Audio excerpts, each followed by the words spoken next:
Were you ever faced with a situation at work and wondered, how could that have happened? Why didn't I see that coming? You lose a contract bid after thinking you aced the pitch.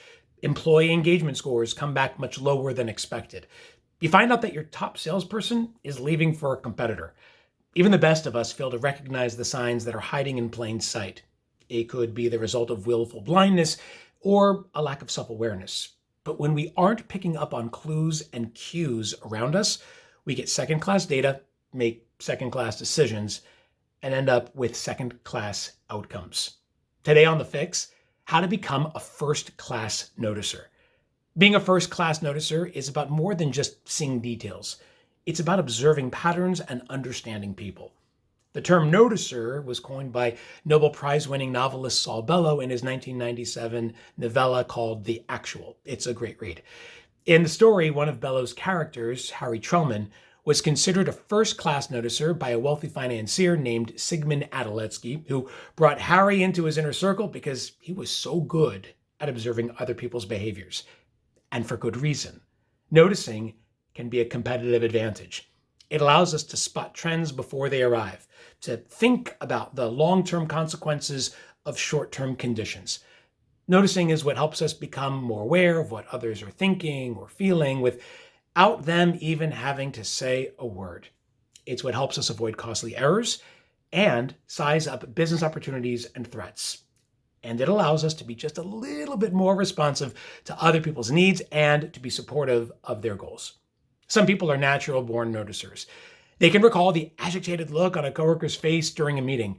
They can discern the nonverbal reactions of a client during a sales pitch. They remember who was taking notes during the all-hands meeting and who was checking social media. For everyone else, there are steps that we can take to become better noticers, and these small acts can make a big difference. Number 1, set aside judgment.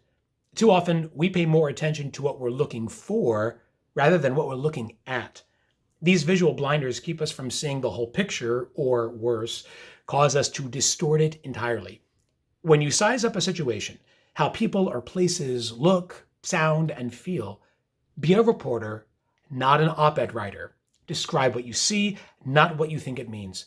By maintaining objectivity, you can take that canvas of information and look for unusual patterns or connections. Number 2, challenge initial assumptions. Sometimes we miss information simply because we don't want to acknowledge it exists.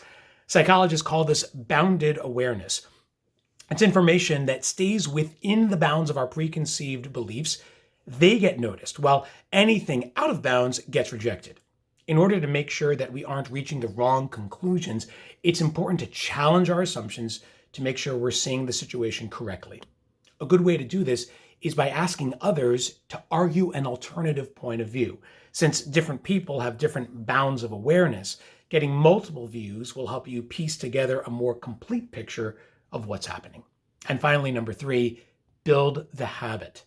Noticing is a conscious choice. When we pay attention to the way we pay attention, we become more deliberate about what we're seeing. To train myself on becoming a first-class noticer, I designated time each day for noticing bursts, these short, intentional periods of time where I try to heighten my visual awareness. Now, don't be discouraged if this doesn't feel natural. It's not. Many of us have a bias for action that pulls us into a state of doing, not being. At first, my noticing bursts barely lasted a minute, but with practice, I've managed to sustain my awareness for longer stretches of time. You can too. We're living in an age of busyness, distraction, and disconnection. But when we take time to engage with our surroundings, challenge our beliefs and assumptions, and reflect on what's staring right at us, we can become first-class noticers, and what we see might just surprise us.